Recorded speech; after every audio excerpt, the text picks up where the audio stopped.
Tripura golf association ने राज्य में गोल्फ की गुणवत्ता और बुनियादी ढांचे में सुधार के लिए अपनी प्रतिबद्धता व्यक्त की है। रविवार को एसोसिएशन की एनुअल जनरल मीटिंग राजधानी के शुकांतो रोड स्थित आइतोरमा सेंट्रल मॉल के मुख्यालय में आयोजित की गई।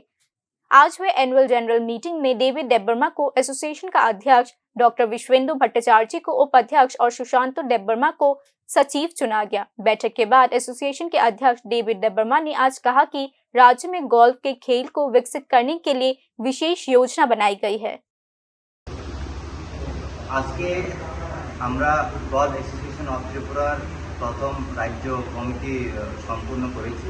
এই কমিটিতে আমি ডেভিড দেববর্মা স্টেট প্রেসিডেন্ট হয়েছি। আমার ডান দিকে ডক্টর বিষ্ণু ভট্টাচার্য, উনি ভাইস প্রেসিডেন্ট, আর ডক্টর বৈদ্য আর ব্যাংকার আর সুশান্ত দা আমাদের সেক্রেটারি হয়েছে, ম্যাডাম জয়েন্ট সেক্রেটারি হয়েছে, উনি এক্সিকিউটিভ মেম্বার হয়েছে। এই গল্পের উদ্দেশ্য আর আগামী দিনে রাজ্যে গল্ফকে নিয়ে আরও ভালোভাবে স্পোর্টস ইনফ্রাস্ট্রাকচার তৈরি করা আর গল্ফকে নিয়ে আরও উন্নতভাবে এগিয়ে নিয়ে যাওয়ার জন্য এই কমিটিটা বানানো হয়েছে।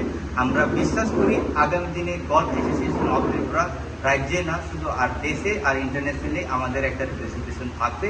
সেই ইচ্ছা নিয়ে আজকে এই কমিটিটা করা হয়েছে। Thank you.